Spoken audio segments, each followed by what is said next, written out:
Capítulo 27 do livro de Atos dos Apóstolos. Quando ficou decidido que navegaríamos para a Itália, Paulo e alguns outros presos foram entregues a um centurião chamado Júlio, que pertencia ao regimento imperial. Ele era alguém muito importante. Embarcamos no navio de Adramítio, que estava de partida para alguns lugares da província da Ásia. E saímos ao mar, estando conosco Aristarco, macedônio de Tessalônica. No dia seguinte, ancoramos em Sidom, e Júlio, num gesto de bondade para com Paulo, permitiu-lhe que fosse ao encontro dos seus amigos, para que esses suprissem as suas necessidades. Quando partimos de lá, passamos ao norte de Chipre, porque os ventos nos eram contrários. Começa a observar agora a mudança da situação climática. Eu vou repetir o verso 4. Quando partimos de lá, passamos ao norte de Chipre, porque os ventos nos eram contrários. Tendo atravessado o mar ao longo da Cilícia e da Panfilha, ancoramos em Mirra, na Lícia. Ali o centurião encontrou um navio alexandrino que estava de partida para a Itália e nele nos fez embarcar. Navegamos vagarosamente por muitos dias e tivemos dificuldade para chegar a Cnido. Não sendo possível prosseguir a nossa rota devido aos ventos contrários, navegamos ao sul de Creta, de fronte de Salmona. Custeamos a ilha com dificuldade e chegamos a um lugar chamado Bons Portos, perto da cidade de Lacé, que de Bons Portos não era nada. O negócio que era tenso. Tínhamos perdido muito tempo. E agora a navegação se tornara perigosa, pois já havia passado o jejum. Por isso Paulo os advertiu: senhores, vejo que a nossa viagem será desastrosa e acarretará grande prejuízo para o navio, para a carga e também para a nossa vida. Mas o centurião, em vez de ouvir o que Paulo falava, seguiu o conselho do piloto e do dono do navio. Visto que o porto não era próprio para passar o inverno, a maioria decidiu que deveríamos continuar navegando com a esperança de alcançar Fenícia e ali passar o inverno. Este era um porto de Creta que dava para sudoeste e noroeste. Observe a impressão que eles têm de que as coisas ficariam boas. Verso 13. Começando a soprar suavemente o vento sul, eles pensaram que haviam obtido o que desejavam, por isso levantaram a âncora e foram navegando ao longo da costa de Creta. Pouco tempo depois, desencadeou-se da ilha um vento muito forte chamado Nordeste. Na versão revista atualizada está escrito Euroaquilão. Interessante. O navio foi arrastado pela tempestade sem poder resistir ao vento. Assim, cessamos as manobras e ficamos à deriva. Passando ao sul de uma pequena ilha chamada Clauda, foi com dificuldade que conseguimos recolher o barco salva-vidas. Levantando, lançaram mão de todos os meios para reforçar o navio com cordas, e temendo que ele se encalhasse nos bancos de areia de Sirte, baixaram as velas e deixaram o navio à deriva. No dia seguinte, sendo violentamente castigado pela tempestade, começaram a lançar fora a carga. No terceiro dia, lançaram fora com as próprias mãos a armação do navio, não aparecendo nem o sol, nem as estrelas por muitos dias, e continuando a bater-se sobre nós grande tempestade, finalmente, perdemos toda esperança de salvamento. Você concorda que nós estamos diante do pior cenário possível, em uma situação de um barco à deriva no meio do mar? Eles perderam toda a esperança de salvamento, ou seja, está tudo acabado. Essa é a conclusão. A história continua, verso 21. Visto que os homens tinham passado muito tempo sem comer, Paulo levantou-se diante deles e disse: os senhores deveriam ter aceito o meu conselho e não partir de Creta, pois assim teriam evitado este dano e prejuízo. Mas agora recomendo-lhes que tenham coragem, pois nenhum de vocês perderá a vida, apenas o navio será destruído. Mas como é que Paulo fala isso? Por quê? Porque Deus falou com ele através de um anjo. a sequência, verso 23. Pois ontem à noite apareceu-me um anjo do Senhor, a quem pertenço e a quem adoro, dizendo-me: Paulo, não tenha medo, é preciso que você compareça perante César. Deus, por sua graça, deu-lhe a vida de todos os que estão navegando com você. Assim, tenham ânimo, senhores. Creio em Deus que acontecerá do modo como me fora dito. Devemos ser arrastados para alguma ilha. Olha só, na 14ª noite ainda estávamos sendo levados de um lado para o outro no mar Adriático, quando por volta da meia-noite os marinheiros imaginavam que estávamos próximos da terra. Lançaram a sonda e verificaram a profundidade de 37 metros. Pouco tempo depois, lançaram novamente a sonda, encontraram 27 metros. Temendo que fossem jogados contra as pedras, lançaram 4 âncoras da popa que faziam preces para que amanhecesse o dia. Tentando escapar do navio, os marinheiros baixaram o barco salva-vidas ao mar, a pretexto de lançar âncoras da proa. Então Paulo disse ao centurião e aos soldados: se esses homens não ficarem no navio, vocês não poderão salvar-se. Com isso, os soldados cortaram as cordas que prendiam o barco salva-vidas e o deixaram cair. Pouco antes de amanhecer, Paulo insistia que todos se alimentassem, dizendo: hoje faz 14 dias que vocês têm estado em vigília constante, sem comer nada. Agora eu os aconselho que comam algo, pois só assim poderão sobreviver. Nenhum de vocês perderá um fio de cabelo sequer. Tendo dito isso, preste atenção. Tomou o pão e deu graças a Deus diante de todos. Então partiu e começou a comer. Todos se reanimaram e também comeram algo. Estavam a bordo 266 pessoas. Depois de terem comido até ficarem satisfeitos, aliviaram o peso do navio, atirando todo o trigo ao mar. Quando amanheceu, não reconheceram a terra, mas viram uma enseada com uma praia, para onde decidiram conduzir o navio, se fosse possível. Cortando as âncoras, deixaram-nas no mar, desatando ao mesmo tempo as cordas que prendiam os lemes. Então, alçando a vela da proa ao vento, dirigiram-se para a praia. Mas o navio encalhou num banco de areia onde tocou fundo. A proa encravou-se, ficou imóvel e a popa foi quebrada pela violência das ondas. Os soldados resolveram matar os presos para impedir que algum deles fugisse, jogando-se ao mar. Mas o centurião queria poupar a vida de Paulo, graças a Deus por isso, e os impediu de executar o plano. Então ordenou aos que sabiam nadar que se lançassem primeiro ao mar em direção à terra. Os outros teriam que salvar-se em tábuas ou em pedaços do navio. Dessa forma, todos chegaram a salvo em terra. Amém? Você pode dizer graças a Deus? Amém. Graças a Deus. Que bênção. Às vezes, o mar das nossas vidas fica revolto. Bem revolto. Eu acredito que há pessoas que estão aqui nessa noite que estão passando por momentos muito difíceis. Se não na questão que envolve a saúde, conhece alguém que estão vivendo isso? Se não na vida financeira, conhece alguém que estão vivendo isso? Se não na vida matrimonial, conhece alguém que estão vivendo isso? De alguma forma, entre nós, há situações em que no nosso mundo interior o nosso mar está revolto.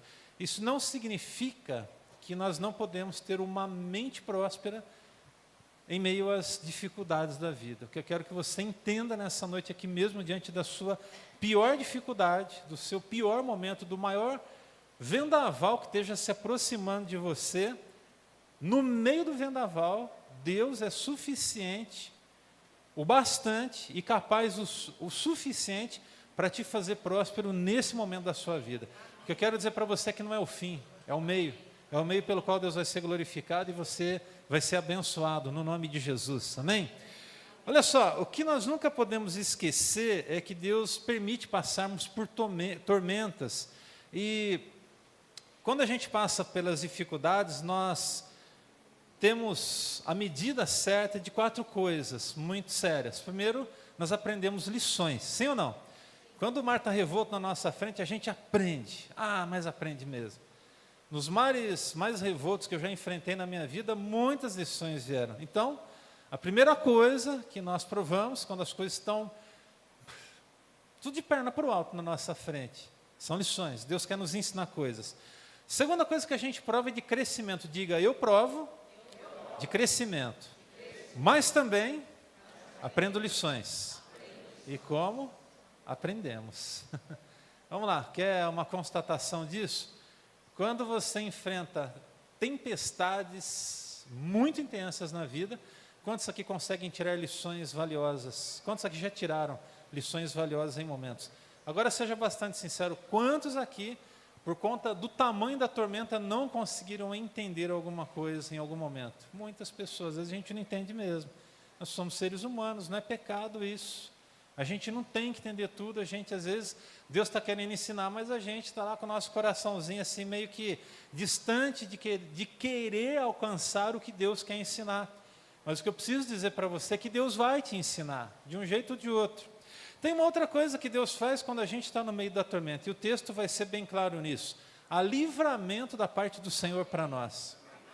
Essa tormenta que você está vivendo na tua vida hoje, no meio da tormenta, no começo da tormenta e no fim da tormenta, há livramento do Senhor. Agora, tem uma outra coisa que eu acho que precisa ocupar o meu entendimento e o seu entendimento, e isso aqui deve fazer parte dos nossos dias. É possível sim ser um canal de bênção às pessoas em nossa volta quando estamos passando pelas tormentas. Nós temos a oportunidade então para abençoar vidas. Amém? Ei, gente, vamos lá. No seu pior momento, Deus te capacitará, te abençoará e te lançará para abençoar vidas. Eu declaro isso sobre a sua história no nome de Jesus. No nome de Jesus. Pastor, mas está tudo tão bom. Amém, irmão. Graças a Deus. Mas, em algum momento, a coisa vira. Tivemos alerta de tempestade agora para esse final de semana. Não veio tempestade. Não é isso? Não veio. Mas fomos alertados. Fomos alertados. Imprudente aquele que, por exemplo, recebe um alerta de tempestade, vê o tempo tranquilo e mesmo assim enfia a cara no meio da tempestade.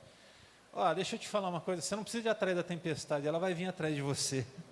Pastor, misericórdia, sangue de Jesus tem poder, mas é assim, gente, a gente não precisa ir atrás não, ela vem.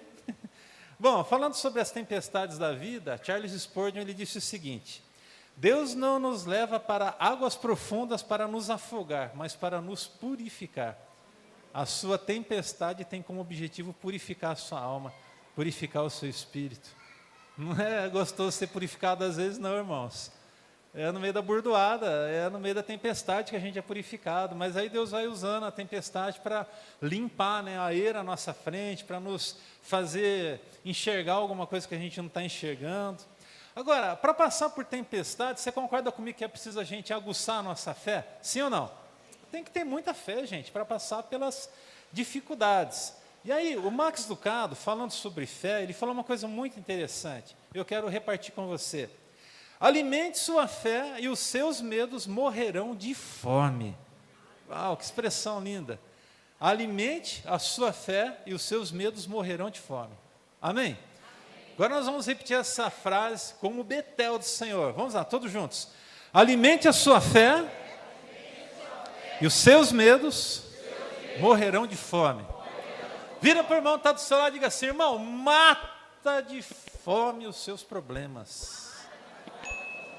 E acrescenta fé ao seu coração. Fé, muita fé. Mata de fome, em nome de Jesus. Vamos lá, algumas lições então com base no texto. Vamos àquilo que temos a receber do Senhor. Em meio às tempestades haverá um vento contrário que teremos que enfrentar. Você não vai poder correr. Você não vai poder dizer, Senhor, limpa o tempo.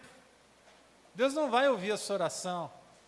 Ele vai simplesmente dar sinal aos seus anjos para que eles estejam ao seu lado, mas você vai ter que enfrentar a tormenta em algum momento da vida. Eu não vou reler o texto, porque o texto é bastante longo, já foi lido todo o capítulo aqui agora, mas vamos pensar em algumas coisas que têm a ver com essa questão do fato de enfrentarmos, nós temos que enfrentar as dificuldades. Quando os ventos são contrários, o que é preciso fazer? Primeira coisa, ancore a sua vida em um porto seguro. Atente para aquilo que o Espírito Santo está falando ao seu coração. O que Paulo, no começo do texto, vai orientar pelo menos naquele primeiro navio? Vamos ficar quietinho aqui. E o povo ouviu? Nada, ouviu nada. Eles seguiram viagem. O período do ano em que eles estavam vivendo essa situação era um período onde o mar se revoltava. E nós precisamos entender que quando o mar está revolto, a gente precisa ancorar o nosso barco, a gente precisa ficar quieto, a gente precisa aquietar o nosso coração. Ali Deus levantará pessoas certas para nos encorajar. E diga, graças a Deus, pelas pessoas que Deus levanta para me encorajar. Gente, que bênção. Interessante, né? Porque quando a gente lê aqui dos versículos de 1 a 3, nós vamos ver assim um grande engajamento de pessoas que são levantadas, e Paulo, nesse momento, ele recebe a visita de pessoas que ele ama. A notícia, com certeza, rolou, e as pessoas sabiam mais ou menos onde Paulo estaria. E é interessante que o texto vai contar para nós que o chefe da guarda, ele concorda que irmãos fossem estar com Paulo. E ali Paulo recebe encorajamento. Então, nós podemos afirmadamente dizer aqui que Paulo tinha irmãos em Cristo espalhados por todos os lugares. É muito bom termos irmãos. Eu me lembro de algumas situações ao longo da vida, onde eu estava em lugares ou em viagem, ou de férias, ou simplesmente em algum lugar, e me deparava com pessoas com problemas. Problema no carro, ou às vezes um outro tipo de problema. E Deus tocava no meu coração simplesmente para parar e oferecer ajuda. E depois de alguns instantes, o Senhor revelava para mim que aquela pessoa era um filho de Deus ou uma filha de Deus. E olha só, que coisa interessante. Ao então perguntar para essas pessoas, o que eu tinha como resposta é, sim, eu sou um filho de Deus e graças a Deus, porque eu também estou com o filho de Deus. Então observe, na vida nós precisamos ter pessoas ao nosso lado. Quando os ventos são contrários, nós precisamos, em primeiro lugar, ancorar a nossa vida em bons portos. E os bons portos serão a companhia das pessoas, muitas vezes. Amém? É bom ter companhia, é bom ter pessoas ao nosso lado. A segunda coisa tão importante que você precisa entender é que na vida, quando a tempestade está presente, você precisa dar uma reduzida na marcha, você precisa dar uma reduzida na velocidade. Uma mente próspera tem esse entendimento. Versículo 4 diz, quando partimos de lá, passamos ao norte de Chipre, porque o vento nos era contrário. Tendo atravessado o mar aberto ao longo da Cilícia e da Panfilha, ancoramos em Mirra, na Lícia, e ali ficaram. Agora, existe uma outra coisa muito importante ao se fazer quando os ventos são contrários. É ser prudente, você precisa ser prudente. Então, primeiro, você precisa ancorar, barquinho do teu coração, num porto seguro, e nesse porto seguro Deus vai levantar pessoas. A segunda coisa importante, se você tem que partir, é reduzir a velocidade, e ao mesmo tempo que se reduz a velocidade, você precisa de prudência. Diga, é preciso ter prudência. Essa é a primeira lição. A segunda delas, em meio às tempestades, as nossas decisões, palavras e escolhas podem tornar as coisas ainda piores. E aqui é uma palavra de alerta, cuidado. Pastor, o mar está revolto já, a tempestade bateu, já estou com o barco na água, não dá para voltar, o vento está batendo forte, a gente já teve que lançar a mão da âncora, a gente já teve, está à deriva, nós estamos à deriva, eu estou à deriva nesse momento. Então, não existe nada que é tão ruim que não possa piorar. Mas é verdade. Porque imagina, você no olho do furacão, no meio da tormenta, começar a falar besteira. decidir erradamente a direção que você vai, e ainda escolher coisas que não vão trazer segurança para você nesse momento, é um tiro no pé, irmão. Desculpa que eu estou falando aqui, mas é um tiro no pé. Você vai se matar, você vai sofrer as consequências. Então, no meio das tempestades, as nossas decisões, as palavras e as escolhas, elas podem tornar as coisas piores ainda. E eu acredito que você tenha entendido que o conselho que Paulo dá para eles é que eles parassem nesse momento. Me ouçam. Paulo está dizendo, gente, senhores, eu vejo que a nossa viagem vai ser desastrosa e acarretará em grande prejuízo para o navio, para a carga e também para as nossas vidas. Mas o que o centurião fez? Ao invés de ouvir o apóstolo Paulo, ele foi ter conselho com o dono do navio e com o piloto do navio. O dono era o cara que bancava, e o piloto era alguém que o dono contratava se ele não tinha essa aptidão para navegar. Então nós temos duas figuras muito importantes, alguém que estava aprendendo ainda mesmo sendo dono, ou pode ser que ele já tivesse a idade um pouco mais avançada e precisava de ter alguém um pouco mais ágil ali do seu lado, e nós temos então o piloto desse navio. E qual a resposta deles para o apóstolo Paulo? Não, a gente vai seguir viagem, a gente vai seguir viagem. O negócio está feio, mas nós vamos seguir viagem. O negócio está complicado, mas nós vamos seguir viagem. Entenda, meu irmão. Pode ser que Deus hoje esteja te chamando para dar uma reduzida na velocidade, para atracar o seu barco num porto seguro, para receber o cuidado das pessoas. Há 3 ensinamentos aqui no versículo de 9 a 13 e 3 conselhos muito importantes. Os 3 ensinamentos. Primeiro deles, a impaciência com o tempo que passa pode ser a nossa ruína. Aí eu quero falar com os impacientes. O tempo está passando, não está acontecendo nada, meu Deus do céu, eu estou orando, eu estou buscando, eu estou jejuando, faz 1 ano, faz 2 anos, faz 3 anos, que nada, gente. Esse negócio de esperar 2, 3 anos, parece que tem se tornado coisa do passado na vida de algumas pessoas. As pessoas são muito imediatistas, ora hoje que a resposta amanhã. Não é assim, vamos ser sinceros, tem gente que ora hoje que a resposta amanhã. Esqueceu que demorou 9 meses para nascer, para começar a história. E ainda não entendeu que precisou de uns 2 anos para começar a andar, 1 ano e pouquinho para começar a falar, e depois para começar a ter discernimento das coisas, mais uns 3 ou 4. Aí quer a resposta de tudo para ontem, quer entendimento de tudo para ontem. Então olha só, o texto fala de uma impaciência, olha só, verso 9, tínhamos perdido muito tempo. Quem sabe você está dizendo isso hoje, a respeito da sua própria vida. Por quê? Porque diante da sua visão as coisas não estão acontecendo. E você está enfrentando a tormenta. E está tudo muito difícil, as coisas estão apertadas mesmo para o teu lado. Mas eu estou aqui para declarar que não é o fim, no nome de Jesus. Não é o fim. Isso vai passar. Diga aí para o seu irmão, isso vai passar. Ei, vai passar, meu irmão, em nome de Jesus. Nada como um dia depois do outro, viu, Danilo? É um dia depois do outro. Mano, pega a visão. É um dia depois do outro. Segundo grande ensinamento, não ouvir pessoas sábias e prudentes é danoso. Você precisa começar a ouvir mais as pessoas que te amam. Às vezes não é muito bom ouvir as pessoas que nos amam, porque as pessoas que nos amam são, às vezes, sinceras e verdadeiras. Não quer dizer que elas têm que falar de qualquer jeito, mas tem que falar com amor, mas elas vão ser verdadeiras. Um outro ensinamento poderoso, as impressões de bons ventos levam pessoas à imprudência. Pastor, está tudo revolto, o negócio está de perna para o alto, como diz a molecada, o negócio está virado no girar, eu não estou entendendo nada que Deus está fazendo, está feia a coisa. E aí dá uma brandada no vento. Dá uma brandada, o mar fica calmo.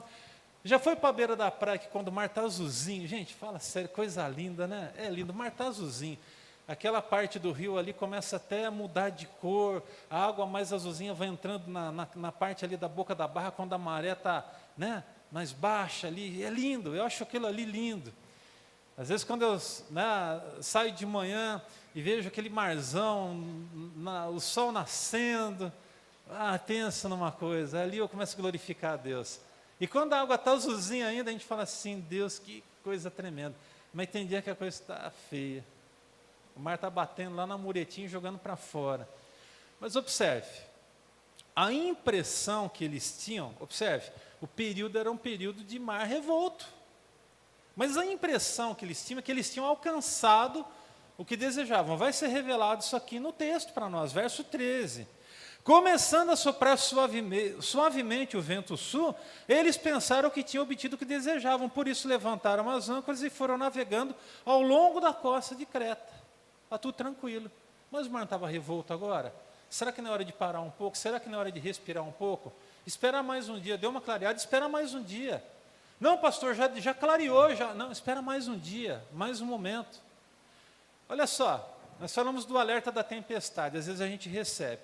Imprudente seria um dos barqueiros, quem sabe até da nossa região aqui, diante de um alerta de tempestade, mesmo pela manhã, quando ele acorda, olhando na direção do mar, vendo que a água está azul, o mar está flatzinho, lisinho, bonito, dá para navegar, dá para colocar a cara para dentro, ligar o motor do barco e vazar para a pescaria.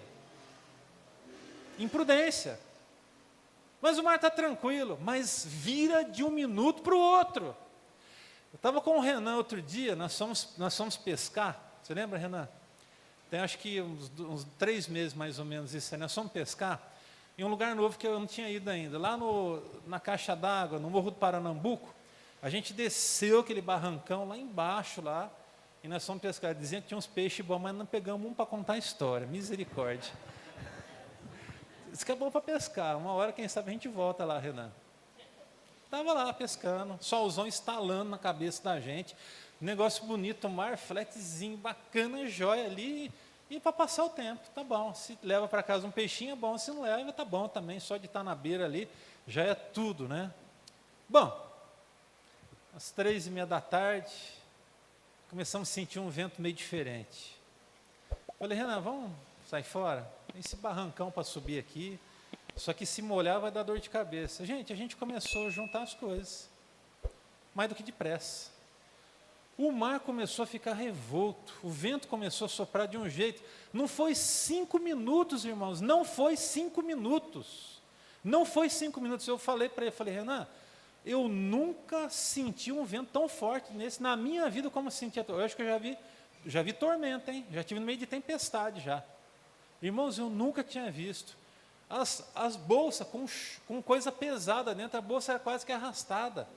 Começamos a juntar as coisas com aquela dificuldade, o boné foi parar não sei aonde, o chapéu foi para o meio do mar, e a coisa foi ficando estreita. Eu falei, Renan, vamos correr. Começamos a juntar as coisas, e para subir aquele barranco, aquele barranco, irmãos, o vento nos empurrava. Você lembra, Renan? Foi terrível. Eu falei para ele, cheguei nesse, falei, nunca mais vem pescar nesse lugar. Agora eu já estou pensando em voltar lá. Primeiro eu vou consultar. Virou de um momento para o outro. Então, qual é a insensatez? Você olha e fala assim, está tudo tranquilo. Espera mais um pouquinho, irmão, calma. Calma. Deus está dizendo para algumas pessoas aqui hoje, tenha calma. Espera mais um pouquinho. Você está diante de um grande investimento, espera mais um dia ou 2, espera aí. Pastor, eu vou aplicar um valor lá, vou fazer um negócio diferente. Calma, espera um pouquinho só. Se o mar está meio revolto para o seu lado, espera só mais um pouquinho só mais um pouquinho. Agora está tudo jóia, já está vivendo um tempo bacana, vai, enfia a cara. Mas se a coisa está revolta para o teu lado, espera um pouquinho mais. Aí, nós aprendemos que a impressão de bons ventos leva pessoas à imprudência. Cuidado, para não ser imprudente. Se aparentemente está tudo muito tranquilo. Quais são os 3 conselhos? Esses foram os 3 ensinamentos. E os 3 conselhos? Aí do verso de número 9 ao 13. Seja prudente nas suas decisões. Diga, é preciso ser prudente nas decisões. Segundo, seja sábio em suas palavras. Irmão, você está semeando através das suas palavras.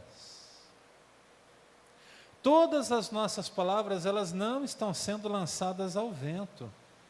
No mundo espiritual, quando nós lançamos palavras, essas palavras ocupam posições, lugares. Nós podemos, por exemplo, dar legalidade para o inimigo através de palavras. mas também podemos repreender o inimigo através das palavras. Mas é preciso ter bastante sabedoria no uso das palavras. E o terceiro conselho, seja cauteloso nas suas escolhas. Eu creio que Deus está chamando pessoas para escolhas nos próximos dias. E eu preciso dizer para você que você precisa ser bastante cauteloso nas suas escolhas. As suas escolhas vão definir o seu futuro, mas também o dia de amanhã, que é o seu presente. Então, preste atenção. O bispo T.D. Jakes, ele fala sobre prosperidade o seguinte: a prosperidade começa na sua mente. Se você mudar a sua mentalidade, mudará a sua realidade. Agora eu preciso dizer que a nossa realidade, ela é mudada através de palavras, de escolhas e de decisões. Sim ou não, irmãos? Todo dia a gente está dizendo coisas. Todo dia nós estamos decidindo, todo dia nós estamos fazendo escolhas. Então que Deus nos ajude. Terceira lição. Em meio às tempestades haverá um tempo para acessar as lições especiais que Deus quer proporcionar somente a nós. O que você precisa entender é que a sua tormenta tem lições específicas para você. A sua esposa não vai entender, seu esposo não vai entender, seu filho não vai entender, seu pastor não vai entender, mas você vai entender. Porque Deus está querendo falar com você, com mais ninguém. Deus está querendo tratar alguma coisa no seu coração, não é no coração de quem está do lado. Embora que quando uma tormenta bate sobre uma casa, todos aprendem lições. Mas há algo específico que só você pode acessar. Porque há algo específico que Deus quer falar só com você. Irmão, você pode compartilhar com a sua esposa, você pode compartilhar com o seu esposo, com o seu pastor, com o seu filho, com a sua filha, com o seu amigo, com a sua amiga, seja lá com quem for, mas tem coisa que Deus quer falar só com você. Há revelações que nós alcançamos no meio das tormentas da nossa vida, que são possíveis serem acessadas só porque nós estamos ali passando por aquele momento. E a coisa tem a ver com a gente. É a revelação de Deus com a gente, com o nosso coração. E Deus quer revelar, Deus está revelando. Agora abra o seu coração, abra a sua mente, abra, sabe, o seu entendimento. Peça para Deus forças em nome de Jesus. Eu quero falar um pouco sobre perdas nesse momento. Eu quero que você abra o seu coração, por favor. Eu quero que você entenda 6 coisas importantíssimas sobre perdas. A primeira delas: nossas perdas são do conhecimento de Deus. Sim ou não? Todas são do conhecimento de Deus. Todas as nossas perdas. Eles vão perder o barco, mas não vão perder a vida. Isso é o principal. Mas eles vão passar por perdas. Paulo havia recebido a ajuda dos irmãos. Ele vai perder aqui agora, vai tudo ficar na água, vai tudo acabar em nada. Alguém com a mente próspera, que é o apóstolo Paulo aqui nesse momento, ele vai entender o que é essa perda. Então a primeira coisa é que as nossas perdas elas são do conhecimento de Deus. Bom, se Deus é onisciente, Ele sabe tudo. O problema é que às vezes nós perdemos porque nós escolhemos errado, porque nós não falamos o que devíamos e porque nós decidimos como não devíamos decidir. Deu para entender? A gente não pode culpar Deus pelas nossas escolhas. Você não tem o livre-arbítrio? Eu acredito que a gente é livre para fazer escolhas. Eu acho que para mim isso é o livre-arbítrio. Ao mesmo tempo que eu estou debaixo da graça, eu também tenho o direito de fazer escolhas. Eu tenho o direito de pegar essa garrafinha de água, abrir ela e tomar a água que está aqui dentro. E posso simplesmente dizer: fica aí até o final do culto, não vou tomar. Escolha, decisão. Segunda coisa, nossas perdas têm a permissão de Deus. Amém? Amém, irmãos? Nossas perdas têm a permissão de Deus. Deus permite a gente passarmos por perdas. Há 3 para 4 meses atrás, perdi minha mãe. Deus permitiu a gente perder ela. Ela poderia estar aqui para, depois de tudo que viveu, estar dando testemunho, mas não foi o caso. E observe, quando eu falei de lições que nós aprendemos no meio das tempestades da vida, existem lições que eu aprendi nesse momento da minha perda. Só eu aprendi. Teve lições que só minha irmã aprendeu, teve lições que só a Maiara aprendeu, teve lições que só a Helenice aprendeu, mas teve lições que só eu pude aprender. Observe, terceira coisa, nossas perdas podem ser o reflexo das nossas decisões, escolhas e das nossas palavras, às vezes, erradas. Eu estou repetindo aqui isso porque isso é muito sério hoje, é muito importante. Em quarto, nossas perdas não são para o nosso fim, amém? Amém. Diga no fundo do seu coração, a minha perda não é para o meu fim, acredite nisso, acredite. Sua perda não é para o seu fim, Deus não está te querendo, Deus não quer ver ninguém pelas costas, irmãos. Deus é Pai, Deus é tempo, em todo tempo Ele sustenta a vida dos seus filhos. A quinta coisa, nossas perdas reservam revelações especiais da parte de Deus para nós. Agora você precisa abrir o seu coração, porque você vai ouvir agora. Última coisa que eu quero dizer sobre perdas.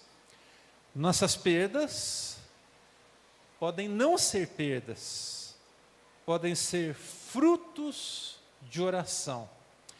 É aqui que nós podemos ver os milagres de Deus. Eu vou repetir, quem sabe se você não entendeu nada, Deus vai te esclarecer. Nossas perdas podem não ser perdas, podem ser frutos de oração. Você está o tempo todo dizendo assim, Deus me dá livramento. Senhor Deus me protege, Senhor Deus me guarda, guarda as minhas decisões, guarda as minhas escolhas, Senhor toma conta da minha vida, me guarda das pessoas maldosas. Você não ora assim? A gente ora assim todo dia.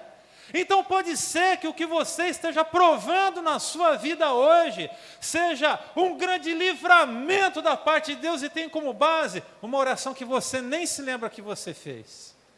Mas Deus está ali presente para te proporcionar paz e segurança e quem sabe algum entendimento sobre essa perda que hoje você está reputando como algo muito dolorido. Eu sei que é difícil algumas perdas, mas existem perdas necessárias. E eu quero pedir que você abra o seu coração para aquilo que você está perdendo hoje. E diga para Deus, há um plano maior do Senhor sobre a minha vida. Há um propósito maior do Senhor sobre a minha vida. Senhor, obrigado. Gente, fala sério. O mar está revolto, o barco está arrebentado. Está tudo de perna para o alto. A gente ainda assim vai agradecer a Deus e dizer, Deus, obrigado pela perda. É o que Deus está nos ensinando hoje. Eu sei que existem pessoas que estão aqui nessa noite e que estão passando por perdas muito significativas e que viveram perdas nos últimos tempos. Eu quero dizer para você que o Senhor continuará te conduzindo, te sustentando e te fortalecendo, para que você continue glorificando ao nome dEle, mesmo diante desse momento que não é nem um pouquinho confortável. Agora abra os seus ouvidos, mas que faz parte de um propósito de Deus maior sobre a tua vida. Pastor, está difícil. Eu imagino. Pastor, você não sabe quanto está difícil para mim. E você também não sabe quanto está difícil para mim alguma coisa que eu estou vivendo.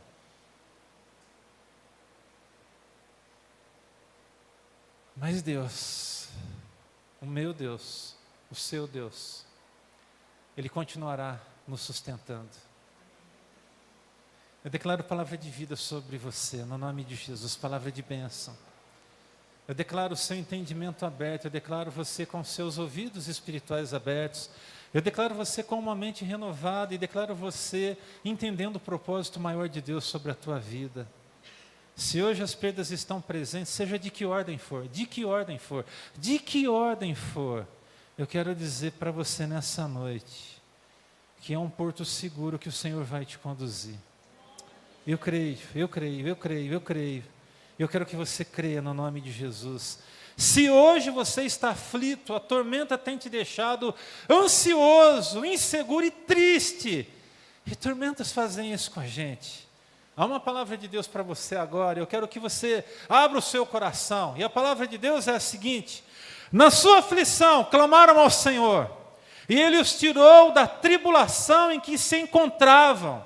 Agora ouça, reduziu a tempestade a uma brisa e serenou as ondas. Aleluia, aleluia. O Senhor serenará as ondas à nossa frente. Em nome de Jesus, Ele vai reduzir a tempestade a uma brisa. É o que Ele fez quando os discípulos estavam no meio do mar. Quando tudo estava perdido, eles estavam com medo. De repente Jesus vai na direção deles, andando sobre as águas. E aí eles olham, ficam mais assustados ainda. Já estavam assustados com a tormenta. Mas eles ficam mais assustados. Eles começam a se questionar. Será que é um fantasma? E Jesus então alça a sua voz a eles. Ei, sou eu, fiquem tranquilos. Pedro olha e diz, Senhor, se é o Senhor mesmo, me faz andar sobre as águas. E Pedro, irmãos, a turma critica Pedro, porque Pedro começou a afundar, mas ele foi o único que começou a se inspirar na palavra de Jesus, e ele então coloca o seu pé fora do barco e começa a andar sobre as águas. Eu fico tentando imaginar essa cena. A Bíblia não conta de outra pessoa que andou sobre as águas, fala que Pedro andou. Alguém lembra de algum outro registro? Eu não, eu só lembro de Pedro. Mas ele andou. E aí, de repente, começou a afundar, mas Jesus vem, estende a mão para Pedro, leva ele para dentro do barco. Agora eu fico tentando imaginar essa cena. Ele vai ali dentro do barco, o mar estava agitado, o trovão estava bravando, os raios estavam caindo para tudo quanto é lado. E aí, ele estende as suas mãos e diz, aquieta, mar. E o mar se aquieta. Lembrei de um hino agora. Ó mestre, o mar se revolta, as ondas nos dão pavor, o céu se reveste de trevas, não temos um Salvador. Não se te dá que morramos, podes assim vir. Se a cada momento nos vemos, sim prestes a submergir, as ondas atendem ao meu mandar, sossegai, seja o encapelado mar, a ira dos homens, o gênio do mal, tais águas não podem naufragar, que leva ao Senhor, Rei do céu e mar. Pois todos ouvem ao meu mandar, sossegai, sossegai, convosco estou para vos salvar, sim, sossegai.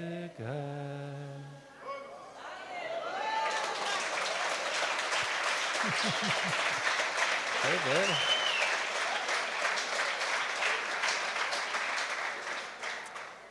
A palavra de ordem no dia de hoje, para a vida de todos vocês, é sossegai. Tem mais algumas lições. Eu li agora há pouco o Salmo 107, verso 28 e 29. Na sua aflição clamaram ao Senhor, e Ele os tirou da tribulação que se encontravam. Reduziu a tempestade a uma brisa e serenou as ondas. A quarta lição do texto. Em meio às tempestades haverá uma chamada de Deus a nós, à mesa da comunhão. É tempo de partir o pão com os perdidos. Gente, fala sério, camarada que tem um coração próspero, ele consegue dar uma estabilidade na coisa. Ele fala assim, gente, eu estou vendo que está tudo destruído, nós temos perdas, assim, está difícil a situação, porém, eu preciso que vocês me ouçam. Ele chama atenção. O homem que tem um coração próspero, a mulher que tem um coração próspero, ele é aquele que vai gerar estabilidade no meio do caos. Está todo mundo desesperado, ele fala, calma aí, gente, calma aí, respira fundo. E ele vai dar um conselho. E ele vai dizer, olha, eu estou vendo que vocês estão aí já há vários dias. Eles tinham lançado o prumo, 37 metros, profundidade, 27 metros, e o barco estava ali encalhado, o negócio estava feio demais. Ia se encalhar daqui a pouco. Mas Paulo, lá no verso 35, diz, tendo dito isso, tomou o pão, deu graças, diante de Deus, diante de todos, Então partiu e começou a comer. Todos se reanimaram e também comeram algo. Ô, gente, teve lugar para ceia no meio da tormenta. Que bênção. Fala sério, que coisa maravilhosa. Eu não sei se foi nos moldes, né, que a gente celebra aquela coisa toda, porque é muito diferente do que a gente faz aqui. A ceia na época de Jesus era uma ceia mesmo, ele sentava, era comer mesmo, se fartar, era diferente disso. Tinha um momento de dar graça, mas era um momento para se fartar, para estar junto ali. Paulo, um homem com um coração próspero, no meio da tormenta, consegue achar espaço para ser canal de bênção. Ei, é isso que Deus quer fazer com a sua vida. Você não está entendendo nada, mas Deus quer te usar na vida de alguém. Você está dando tudo como perdido, mas eu quero dizer que o pouco que você tem, Deus vai multiplicar em muito e você vai ter para repartir, no nome do Senhor Jesus Cristo.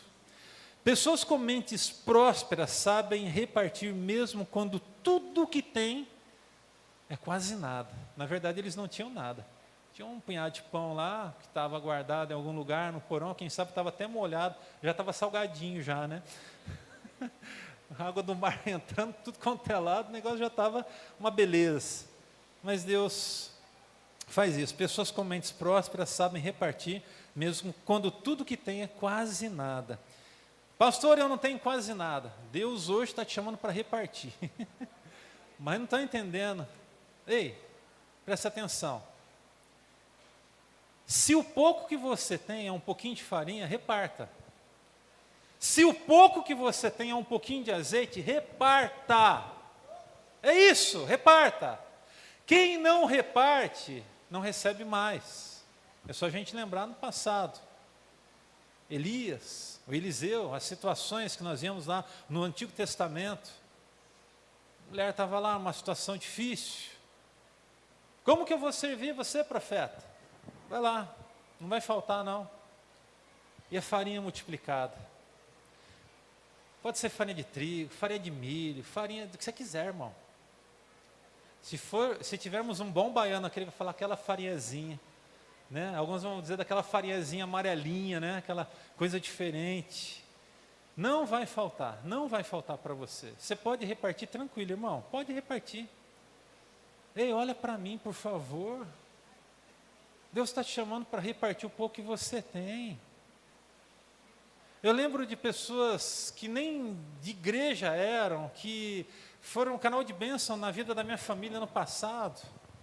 Quando eu era garota, nós vivíamos situações muito difíceis, apertadíssimas às vezes. E me vem à mente aqui agora de alguns momentos da nossa vida, quando nós tínhamos o almoço. E aí, para a janta não ia ter mais. E Deus levanta pessoas para repartir o pouco que tem.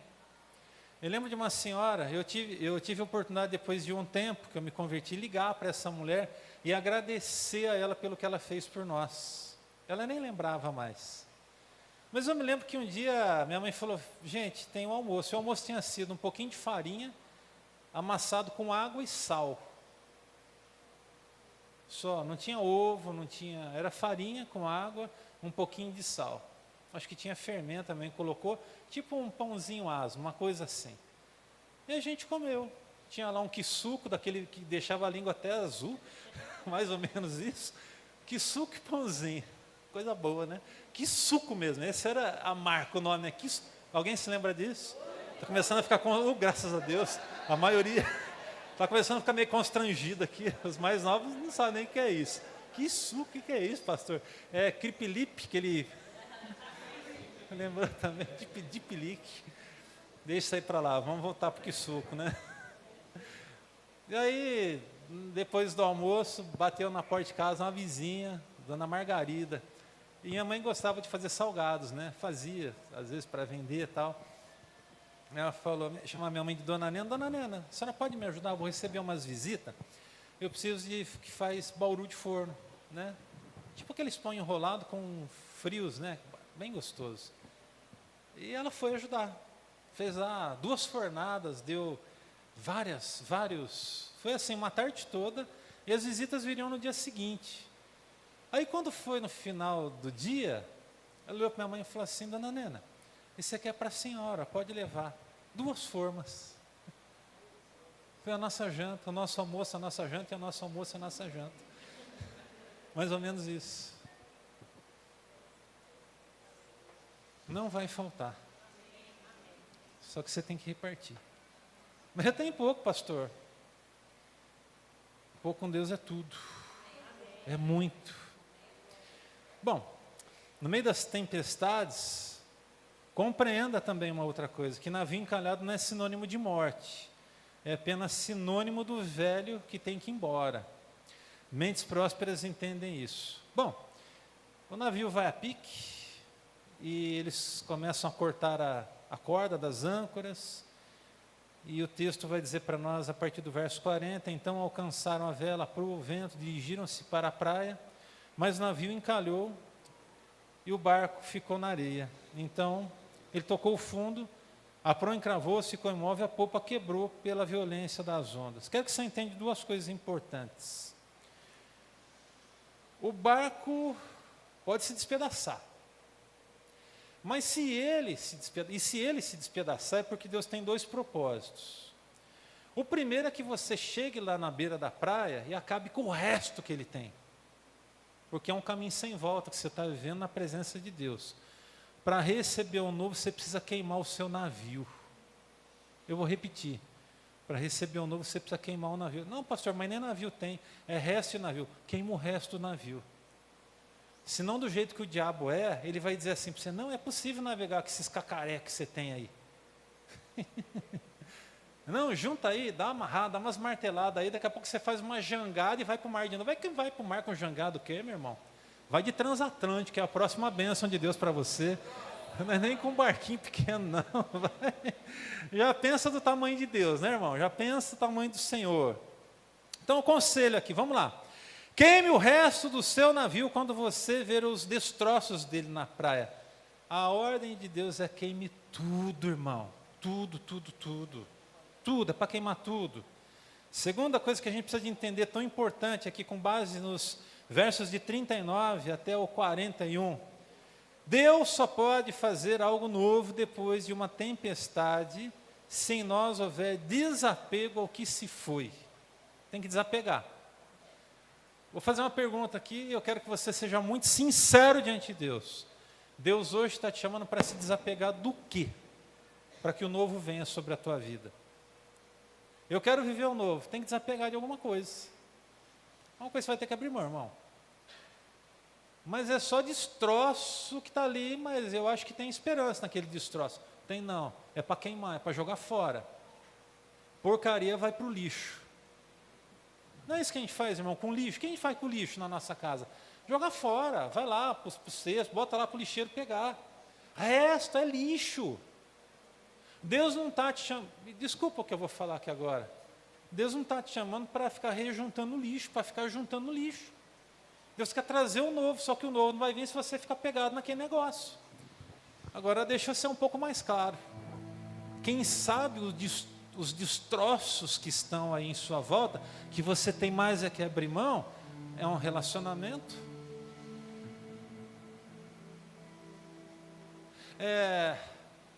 Quem sabe um negócio que não deu certo. Quem sabe uma esperança que você depositou e que infelizmente foi frustrada. Irmão, deixa para lá. Deus está dizendo para você hoje aqui, ó, deixa para lá, filho, vai, deixa para lá. Eu vou trazer o novo. E o novo vai ser extraordinário sobre a tua vida, em nome de Jesus. Minha última palavra aqui nessa noite. Em meio à tempestade, provaremos da benevolência e a misericórdia de Deus. Existe vida nos planos de Deus, de um Deus que deseja nos fazer prosperar. O texto vai falar que a turma teve que se jogar na água, que o navio se arrebentou. Mas o texto também vai dizer no verso 44 o seguinte: os outros teriam que salvar-se em tábuas, em pedaços do navio. Dessa forma, todos chegaram a salvo em terra. Ninguém vai se perder, irmão. Ei, você não entendeu? Ninguém vai se perder. Ninguém vai se afogar, ninguém vai ficar para trás. E o resto do seu navio, você vai queimar daqui a pouco. Mas a história não acaba por aí. Se você for continuar a leitura, o texto vai dizer para nós o seguinte, que agora eles vão começar a pegar gravetos na beira da praia e os restos do navio para fazer o que é certo, para queimar. E Paulo, esse homem de Deus que chama o povo à comunhão, que tem um coração próspero, ele tem um coração próspero. A Bíblia diz para mim e para você que ele vai elevar a mão agora, não sei se um pedaço de madeira, de graveto, mas uma cobra gruda no dedo dele. Aí a turma olha com o olho daquele tamanho e fala, o cara saiu de uma situação terrível dessa. Ele deve ter feito alguma coisa errada. As piores coisas que estão acontecendo com a tua vida não tem a ver com coisa errada que você fez, não, meu irmão. Tem a ver com mais uma provisão que vai vir sobre a tua história, no nome de Jesus. Sabe o que acontece? Ele vai, sacode no fogo, churrasquinho de cobra. Glória. Nos trinque, né? Sacode a mão no fogo, a cobra desgruda da mão do Paulo e a turma fica toda ali, vai inchar, vai morrer, vai cair duro, porque a cobra era feroz. Não acontece absolutamente nada com Paulo, sabe por quê? Porque a provisão da guarnição de Deus, quando a gente enfrenta as tempestades, ela é completa. Então essa tormentazinha que você, misericórdia, de repente é uma tormentazona, né?